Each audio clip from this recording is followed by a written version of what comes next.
All right, so it just occurred to me they changed the studio on this thing, and not everything that I was doing was actually going out live for anyone until now. Weird. I get it. It's fine. I'll figure it out. So that Boondocks entrance just completely gone. No. It's in there. It's just it was in there on TikTok and Instagram and maybe Facebook, but we're live now, so Oh, all I'll go ahead right. and get started. Welcome everyone to the All About Nothing podcast, kind of daily show. I'm Barrett Gruber, host of the All About Nothing podcast. You can find me across all social media at Barrett Gruber. With me is Donald Brock, who is of course the coordinator for the Soda City Comic Con, the Coastal Comic Con, the Boardwalk Comic Con, and he raises kids too, and has a I do job. that. You so welcome, Donald is going to be my guest host for a little while, right? I mean, as long Yeah, as I can yeah. utilize him. So, Why not? welcome, Brock. How are you? I'm great. Trying to stay cool in this crazy heat that we're experiencing in sunny Columbia, South Carolina, You know and what? Blythewood. It's warm out here too. You know what's crazy is it's not even as hot. It's not like record heat. It's just consistent. Like the Yeah, temperature, like we've gotten to 100 a couple times, and I think my weather station has said we've had 100 like a couple times. I want to say, but like it's mostly been in like the mid to upper 90s. That's yeah. not great, but it's typical. But yeah, we didn't have what they had in Washington D.C. over the weekend with the 4th of July celebrations. That was Well, insane. I mean, isn't that a little bit of a poetic justice, though? I I mean, heard don't you just kind of like smile and be like, yeah, I have heard so many different reasons for why it's been so hot, especially in like the mid-Atlantic, DC, Virginia areas, because apparently hell has opened up and is waiting for Mitch McConnell to come in. I don't have you heard some of the craziness? Well, first let me just say here are the facts. He did have some sort of a heart situation that required EMS to come. They did perform CPR. All of this has been admitted. Yesterday, news started to break from basically the same guy that had initially reported that Mitch McConnell had this coronary event and had been taken to the hospital and is currently still in the hospital. So the only facts we know are that Mitch McConnell is in the hospital. We also know that people are reporting that he is brain dead, but we also have reports from people like Scott Jennings on CNN, who is who's one of their conservative commentators, and other senators in the House or in Congress that have said that they have spoken to him within the last couple days, and that he is recovering. Now, I think he's going to be 90 or something like that. So, I mean, that's pretty old, and this is his last term in the Senate. So I don't, I guess dead or alive, it's whatever. But if he's recovering, I'm happy for him because I don't think anybody wants to go out with a coronary, not me. yeah. Well, I mean, let's not mince words, Barrett. Mitch McConnell's been brain dead for quite a few years. So He's the he fact that it's just coming out now is a little surprising to me.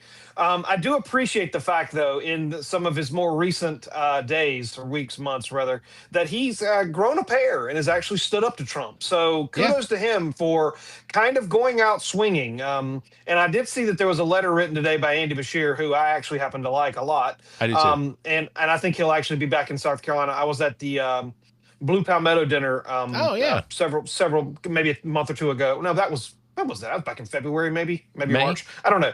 Yeah, well, I don't know when it was. It was a few months ago, and he spoke. He was the keynote speaker, and I actually liked what he had to say. And I think that he's going to be back in South Carolina because I think that he will be running for president, and I think that he is a candidate. Not to get off of the Mitch McConnell topic, but I do think that Andy Bashir is a great candidate that kind of transcends the blue and the red. I think that Yeah, he's a guy that can win. If you can win in deep red Kentucky, you can win in slightly less red and purple states. yeah. So someone like Andy Bashir could give a good run against I don't know, Golden Boy JD Vance or Marco Rubio, who I Yeah. actually also happen to like. I actually like Marco Rubio. I think he'd be a breath of fresh air out of the Republican Party if he were to somehow win that nomination, because I also think he's going to run. I think But that I would probably be a little bit easier with Rubio if, after all is said and done, if when he campaigns, because he's going to run for president again. But if he comes out and was like, look, the last 4 years was complete bullshit. I know what it looked like. I had to go along. I had a job. I had to keep my yeah. job. Well, Yeah. or to say I was the adult in the room. Like all the things that could have gone off the rails more than they have, I kept them on the rails. So I think he would have a good argument. I I think think he would that the too. American people would look at it and be like, yeah, you kept us from complete embarrassment on the national Yeah. stage. I like Shapiro too, out of Pennsylvania, but I do like Andy Bashir a lot. In fact, I think one of the things that there's some rule that apparently, like, if Mitch McConnell is dead and that gets out, then the governor has the ability to go ahead and name his replacement until a special election, even though it is an election year for the seat that Mitch McConnell currently occupies. But the problem is that Mitch McConnell is on a committee where the split is dead even without him there. It's 14 Democrats, 14 Republicans. And right now, I can't remember what that committee is, but it has something to do with budgeting and things like that.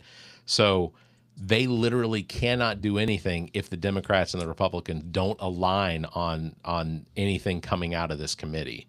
So and the committee can't replace him. Like the Senate Majority Leader Thune, I guess, can't come in and say, all right, we're replacing Mitch McConnell with so-and-so, because Mitch McConnell has to vacate that seat in order for them to be able to replace him.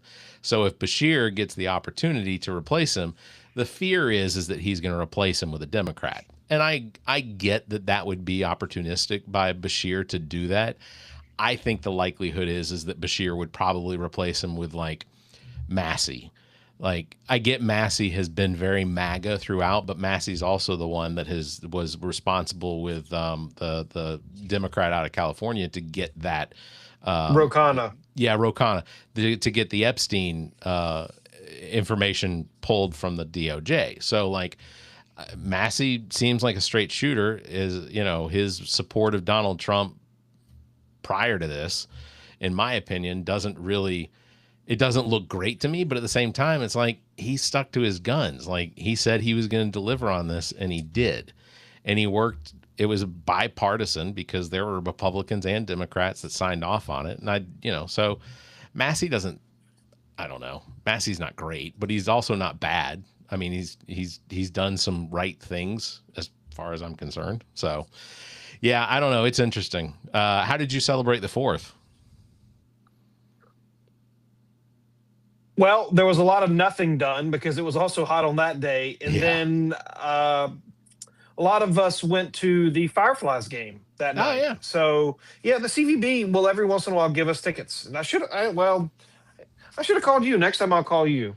But if you have your girls, that makes it a little more challenging. Yeah. But I was going to say that the other thing is about Fireflies games in July. So I do season tickets for the Fireflies games, but I try to front end most of them to the beginning of the season, like the April, May, before it gets to be 100 degrees.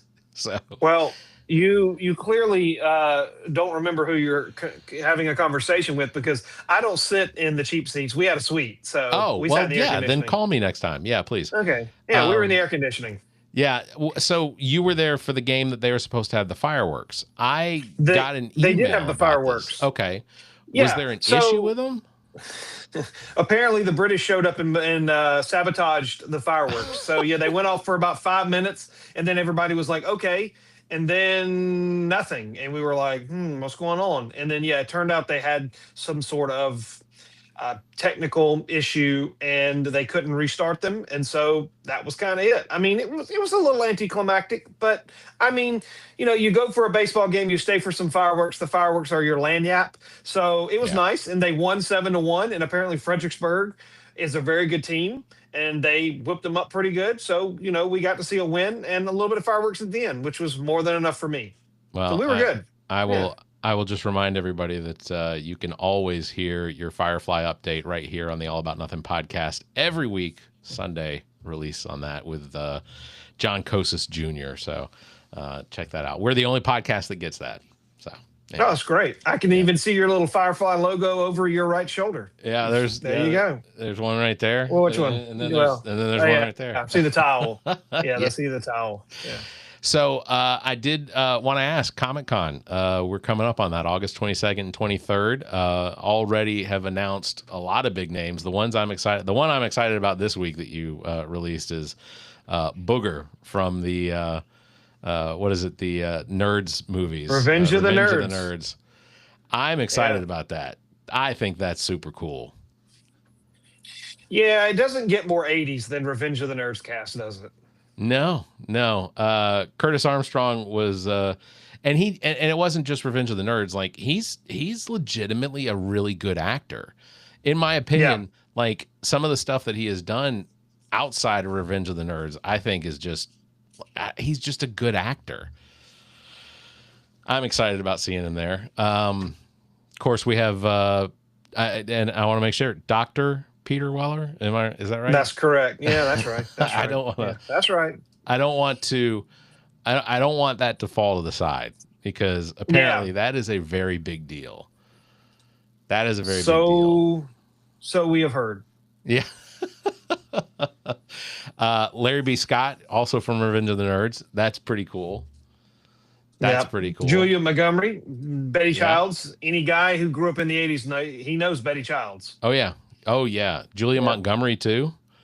You know, I think this is an outstanding setup for this year. Like, you know, I mean, I didn't think that it wouldn't be, but I just think that it's a really good setup. Yeah, we're kind of excited. We still have 2 more guests that we're going to announce this week to kind of round it out.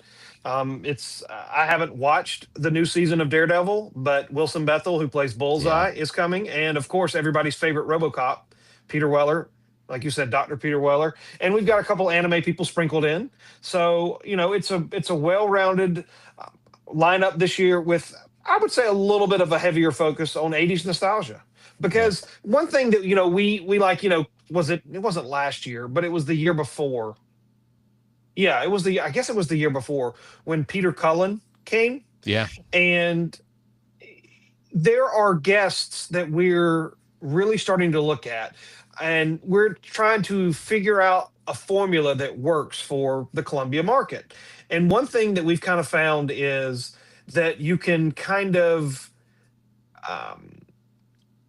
focus on people who are kind of up and comers, and then you focus on somebody or somebodies that are legacy guests. Yeah. And I would say that the Revenge of the Nerds cast, even though there are other cast members that, you know, we don't have. Some of them have gone away. Ogre passed away. The guy who played Louis Skolnick has since died. You know, so when you have an opportunity to meet some of these 80s icons, you know, I just tell people, this is your chance to meet these people, if you want to, in your hometown. Don't miss this chance. Columbia is not a major market. The odds of these people coming back are slim. Yeah. So if you want to meet RoboCop, this may be your year to meet Peter Weller. At some point, he will slow down. You know, we would love to get Peter Cullen back. I just don't know if it's going to be a possibility. I mean, he's in his mid 80s. So. Yeah. And you know, Cullen was just epic. It was almost like having Sean Astin the year before. Like, Sean Astin drew huge crowds. The line to go and get autographs for Sean Astin was unbelievable. And then Peter Weller crushed those lines. Like, I feel like it was some sort of geriatric torture what he had to go through for 2 days, because the lines, I mean, it was just lines the whole time. And of course, then you had Carrie Payton, who was at the other end from Peter or from Cullen, who was just epic. But like, I stood with him for a little while, and we're just sitting there, standing there watching this long ass line over at Peter Cullen, and Carrie's like, I was the king. Yeah, but you're not Optimus Prime. No, that's true. Optimus Prime draws a crowd. But you're Optimus right. Prime draws a crowd. Yep. Yeah. But Peter Weller isn't just he's not just RoboCop. Like what was it? Screamers he was in. What's another big I don't know. one? I'd have to look at chat. I really don't know. I Well, just know him from RoboCop. But he's also from apparently a very well known and director. He's yeah, yeah. directed a lot of things and done very well. Star Trek Into Darkness, where he played the Fitzroy or Admiral or whatever for the Star Federation. Yeah. With Benedict Cumberbatch and Chris Pine and that whole cast. Like, he was fantastic in Star Trek Into Darkness. That was like Star Trek. The first Star Trek of that series was really good, but then Star Trek Into Darkness I thought was phenomenal. I'm sure people would disagree with me, but no reason to. I thought it was fantastic. So I am excited about Soda City Comic Con coming up August 22nd and 23rd at the Columbia Metropolitan Convention Center. I've got people coming in town that are staying here at the house while it's going on. They're coming down to it. So I don't know if they bought their tickets yet, but tickets are available, right? So Lots of them. SodaCityComicCon.com to get those. And of course, on the heels is Broadway or Boardwalk Comic Con. Well, we haven't officially announced it, but may as well. Boardwalk is going to be moved to 2027. Logistically, It just doesn't work in October, and I've just been slack. I'll just fall on the sword in getting back to most people, but we're probably going to send out notifications this week. We need the facility is just so large. We need multiple days to get it set up. So we need 4 days versus 3. Well, so and we learned it's so close. Last year it was so close behind Soda City. It was. I have to imagine that was an absolute endeavor. I had planned on trying to make it out, but it even for me, who's not doing what you all do, it didn't work. So it was not easy. United States, Canada, and Mexico, all of the 3 hosting countries for the World Cup are crashed out. Crashed out. I can honestly say I don't know a whole lot about soccer. I watched some of the USA-Belgium game. I did watch Argentina and Argentina. Egypt? Yeah, Argentina and Egypt. The last 10 minutes. Yeah, that was pretty good. That was pretty good. Yeah. And I normally don't get excited. Like, the most soccer I watch is Welcome to Wrexham, and that has almost very little soccer in it anymore because it's mostly just a documentary. But yeah, so Mexico fell to England. Canada lost to Morocco. So none of the hosting countries are still in. I don't even know. Is that something that happens often in the World Cup? Like, do the host countries fall out? I guess they made it pretty decently far. I guess. Well, one thing about the World Cup, and I am by no means a soccer expert. I tend to watch soccer about every 4 years, kind of like everybody else when the World Cup comes on, because we're all rooting for the U.S. to get past the group stage. Quite frankly, one benefit of being a host country or countries is that you automatically get in, so you don't have to qualify. Yeah. But I think that Mexico and the U.S. would have qualified anyways. Canada, but all 3 of them got out of group stage. But it was an expanded group stage from 32 to 48. So. So you had a round of 32. So they added an extra round, which means there'll be an extra game for everybody this year. Yeah. Do the host countries usually crash out? I think it depends on who the host country is. 4 years ago, it was Qatar. I mean, I don't remember them going far at all. They may not even made it out of group stage. I don't remember. I didn't remember Qatar having a team. So that's So, I don't know who the host is in 4 years, but like if you've got obviously like a France or Spain or Germany or any of your big boys, Germany, crashed out in the first round. Yeah. The Netherlands or Holland. No, who is it? Norway. Oops. Yeah, Italy didn't even make it. So, which is very surprising. Norway is just playing, become, I think, everybody's favorite now. with Erling Haaland or whatever his name is, and and the fans, and you watch the games, and it's just you can just kind of feel the excitement just sitting in your living room watching it on TV. And yeah, I mean, soccer's a slow burn, but when they score, it's just like you Yeah. just yeah. I think one of the coolest things about the whole experience with the World Cup is watching people's reaction from outside the country here in the United States, and just their excitement about being here. Like Yeah. like my mother and I had a conversation this weekend. It initially started out with her arguing or her thinking that I think America sucks and whatever. And I'm like, I've never thought that. I think it's super cool. I watch all the, I see the reels of all the Scots in Boston, and then the stories about them completely drinking out of all of the beer. Oh, except for Bud Light, because even the Scots won't drink Bud Light apparently. But can't fault them. Yeah, well, they're not a sponsor, so I'm not worried about it. I think it's really cool. Like, some of the videos are just showing people in I guess they were in Dallas, and it was a guy from China who was eating ribs for the first time. Japan. It was Japan. I saw that. Yeah, he ate a Texas Twinkie. Yeah, and I'm like, where do we get servings like that here? Like, I don't know where those restaurants are. We don't. We got to go to Texas. You ready to go? I'm ready to go to Texas. I go to Texas. Oh, you know what? I would make a road trip just to go eat my way through Texas. I'm gonna fly. Yeah. I'd rather get on an airplane. I'm not good in a car, but yeah, absolutely. I just think it's really cool how, despite the fact that what the United States looks like politically outside of the country, to the rest of the world, I still think it's really cool that people came here, they spent their money, and they're still here. They're still spending their money. I mean, we got, I mean, England is, there are plenty of people from the UK that are here.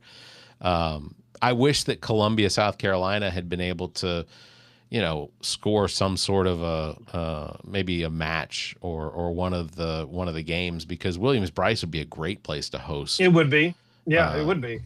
Or if need be, I don't think it's any cooler up at Clemson, but Clemson could have hosted. University of Georgia could have hosted. Or Charlotte. Yeah. Oh yeah, Charlotte too. I mean, Bank of America Stadium. Yeah.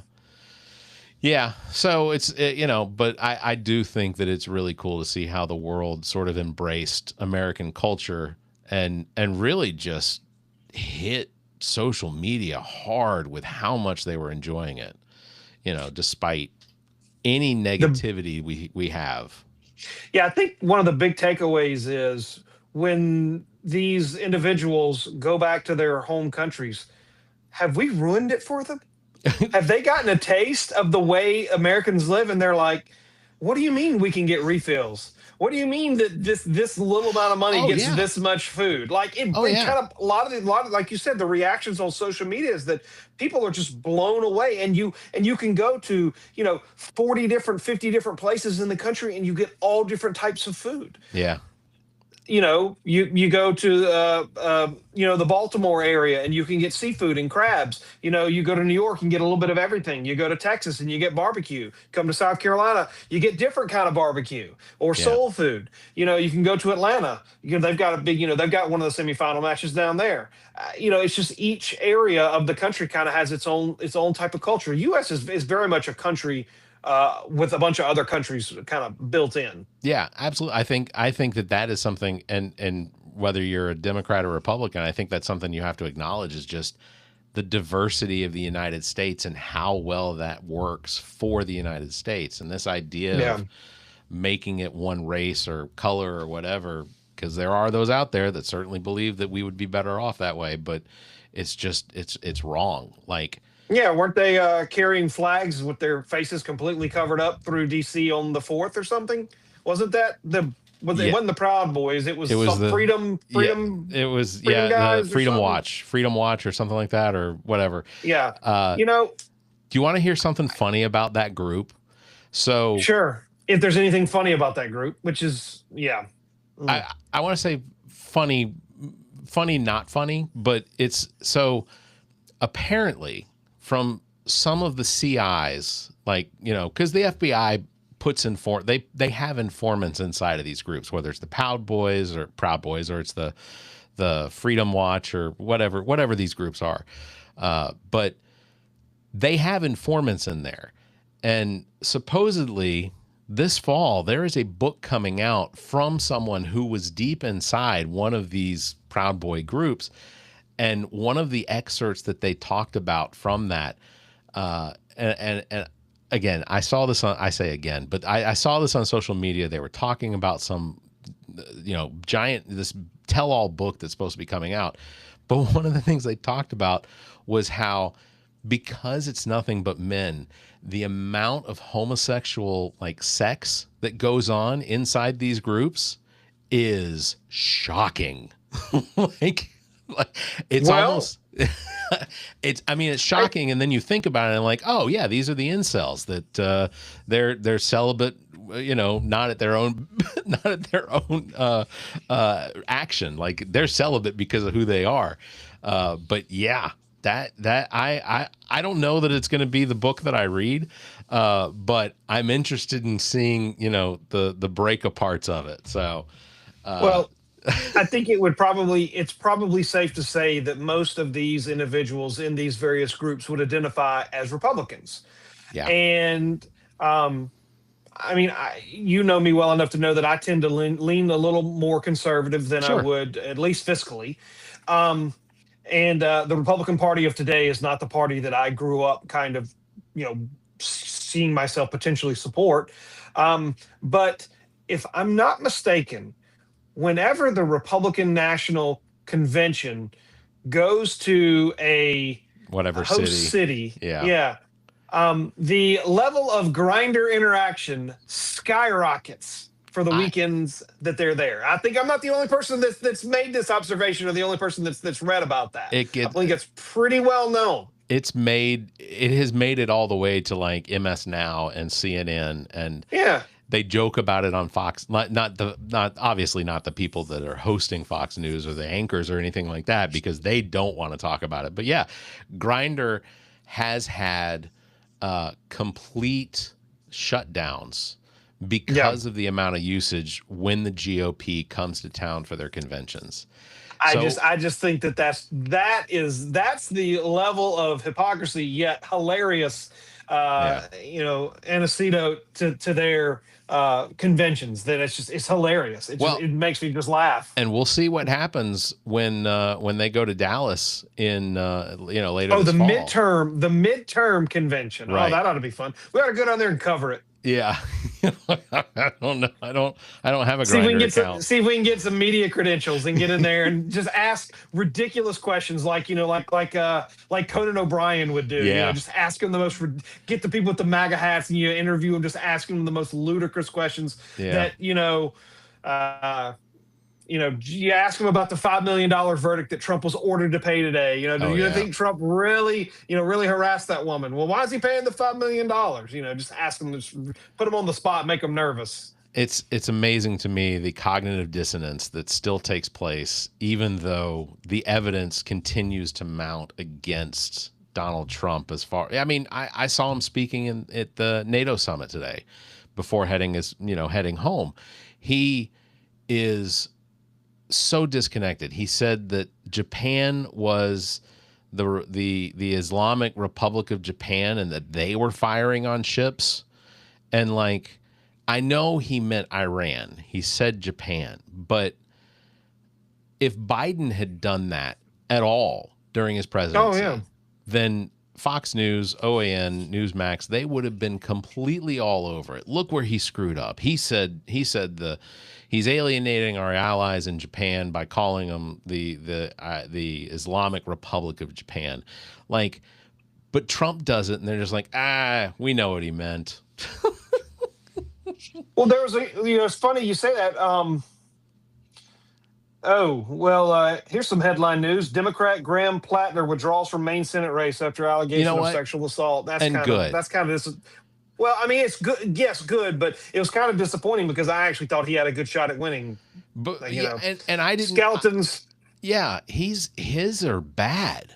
Like Yeah. and it's almost like they're on a timed release. Like they just wait for they wait for the wave of the last, allegation, or, because that's what they are. They're allegations at this point. But I Yep. am typically of the mindset of, if a woman makes an allegation, I believe it. Because the amount of, I don't know, to be able to come out and accuse someone like Graham Plattner of sexual assault, or, whatever it is he did, push them or yelled at them, he obviously has some angst to him, and maybe it was in the past, but it doesn't sound like it's ever been really resolved with the people that the women that he potentially victimized. So as far as I'm concerned, every single time something else new would come out, it took a notch off. And it's like, yeah, I like the message, but like, this shouldn't be the poster boy for that message. And ultimately, him stepping down gives Maine the opportunity to actually have or find someone to run on the Democratic side. I don't know that they'll win. I mean, Susan Collins I think people have been proud of Susan Collins' stance against some of the things that Trump has done. And for the most part, Maine is, a New England state. It's for the most part, it's blue. Yeah. So Susan Collins has been voted in a blue state pretty frequent, as many times as she has. Yeah. So she's doing something right for them. That's kind of like with, we had Strom Thurmond here. I was not a Republican that I never got to vote for Strom Thurmond. I didn't move here until after his last term, before he passed away. But I certainly recognize the effects of Strom Thurmond here in South Carolina for what he did for the state. Because, Joe Wilson's out here saying Joe means jobs or whatever like that. But fuck that, man. Strom Thurmond brought jobs to South Carolina. We had tens of thousands of federal jobs here because of Strom Thurmond. So I didn't agree with his politics, but he made it happen here. Yeah. So I wanted let's go back to that NATO summit that you talked about, because an article came out earlier or after that apparently the NATO leaders got a different version of Trump after his speech. Really? That he went inside and he was singing their praises and talking about how great they were and how we're aligned, and how he's pro-Ukraine now. And I've heard this from multiple people. Some people that I respect, and some people that I've actually served with on council. Sure. That there are two versions of Donald Trump. There's the TV version that everybody gets, and then there's the Trump behind the cloak when the cameras are off. He's a completely different person. Yeah. Maybe even a little more reasonable and a little more sensible person. Yeah. I don't know if that's true, because I've never been behind closed doors and had any personal interactions with the guy. If it is true, though, and people sing your praises and they actually like to be around you when you're behind closed doors, why not just come out and be that person all the time? Completely agree. You don't have to prove anything. You've won the presidency twice, not even back-to-back terms. You clearly have a way of winning. Trump likes to win. Okay, well you can't really win a bigger prize in the world anymore. You've won the presidency twice. What harm would it do now to show a little bit of kindness and a little bit of empathy and be like, let's try to build something.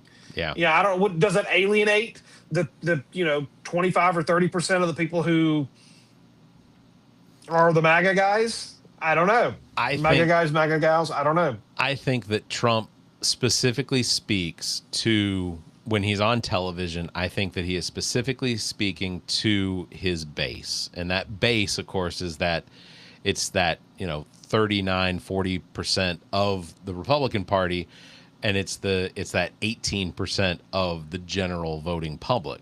But he knows that everything, as long as he stays inside those lanes and he speaks to them, those are the people that are going to show up at his rallies. Those are the people that are going to show up, and make a spectacle for him. They're going to, honestly, I think mostly it's just the grifting. Those are the people that are going to keep buying his merch. Yeah. That's the only thing I can figure it out. like Donald Trump was a Democrat up until 3 days before he ran for president. You know, he came down the golden escalator in June of 2015. Like, he was a Democrat all the way up. He was a man that believed that women's had the right to choose what they did with their own bodies. He believed in strict gun control. But it was 2 or 3 days before that he was like, "Fuck it, if I'm gonna run for president, I'm gonna run as a Republican because they'll believe anything." I mean, he didn't actually say that. People think he said that to Oprah or something, but he never actually said that, which is disappointing. I wish he had, because then you'd be able to present that to somebody who is an ardent Trump supporter and be like, he said this. Like, he said he was going to run because you were stupid. But he didn't say it. It's unfortunate. I wish he had. Well, he would have actually been proven right. Yeah, well, in a sense, that may have been his motivation. So, yeah. I wanted to ask you before we exit. So your bowel's okay? You're not experiencing any of this explosive diarrhea, are you? No, I'm good. No. Are you? You know what? I have such an iron, like a steel plated like bowel system that everything that goes in comes out anyway. I don't. Again, I'm not from this planet, so. Your food just sort of. No, that apparently the parasite contaminated produce or whatever is 700 cases across the state or across the country. Apparently back in June this started, but there's 14 states with it now. Ohio, North Carolina, New York, Texas are also now reporting new cases of it. The problem when did this start? It was about late June, so end of June. So right when the World Cup started, are these foreigners bringing in parasites into our country? Oh no! You think they were bringing in like salad greens and cilantro and snow peas and I solved it. I just solved the case. I don't think ICE even allows. Customs isn't supposed to allow that in. Apparently, CDC's investigating though. My father-in-law, ex-father-in-law, whatever. He came by the house Saturday and he brought some heirloom tomatoes that he had picked up at the farmer's market and a cantaloupe. And I said, and I always appreciate when he brings stuff over because I like using tomatoes for sandwiches. The heirloom tomatoes are a little weird for sandwiches, but it's fine. And anyway, so like he says, as he's giving it to me, the last thing he says is, make sure you wash this stuff because that diarrhea stuff's going around. And I said, did you? I said, you've eaten this. Have you had an issue? And he goes, yeah, but it was last week. And I was like, all right. So all of it went right into the trash. I wonder if he's watching. No, he is not. We do not have the same opinions. Yeah. Our arguing over politics has come to a pretty good stop lately, just because he doesn't want to hear what I have to say, and I enjoy terrorizing him about what he has to say. So it's a one-way street now. Oh, there's a massive grasshopper in my house. Oh, and my dog is freaking out. Look at this. This will be the cutest dog. This will be the cutest dog. Your viewers are going to be like, bring back Kiko. I mean, this is what I get to live with right here, everybody. This little brown potato. And she was apparently just chasing this. Oh, here. Let me show you. Look at this bug. Look at this thing. Look at this thing. I'm going to take this over here. Look at this thing. Can you see it right there? That is pretty big. Yeah. Are you sure that's massive? That looks like I don't know what it is. That looks like one of those camel crickets. Yeah, it might be. I'm about to snatch it up when we get out of here and toss it outside. It doesn't need to be hanging out. You gotta leave it alone. They will bite you too. So just be warned. Then I'll get that tennis racket that looks like the griddle, and you can pop them with the electricity. Those things are so much fun. We should just do an episode of just touching it like on ourselves, No. What we'll do is we'll do trivia questions. We'll pull out Trivia Pursuit. We'll do trivia questions every time one of us gets it wrong, and we have to take the safety packaging off of it so that you get full contact. Well, you put a blindfold in, you touch it like one foot, and you don't know which foot you're going to touch, so you're sitting there like freaking out the anticipation. You're like, no! All right, on that bombshell of things to come. That makes it fun! Big thanks for everybody watching. Thank you for listening. Don't forget, you can follow me at Barrett Gruber across all social media. Visit SodaCityComicCon.com to pick up your tickets now. Donald Brock, of course, is the one of the you and Steve are the big coordinators for the whole event, along with your unbelievably talented and your volunteers that put this on, like Amy. No, we got staff. They're staff. They're They're paid. Staff. No, yeah, they're paid. Oh yeah, absolutely. You know, they're staff. We have the greatest staff across all pop culture fantastic. events. We do. They're absolutely fantastic. We get compliments by everybody about them. Yeah. So yeah. Yeah, that horse back there is giving me a little bit of nervous, making me a nervous Nelly. Right. Don't forget, thanks for liking, hitting that bell. If you can, give us a 5-star review, leave a comment. Until next time, you all stay safe, be kind, and keep your hands to yourself.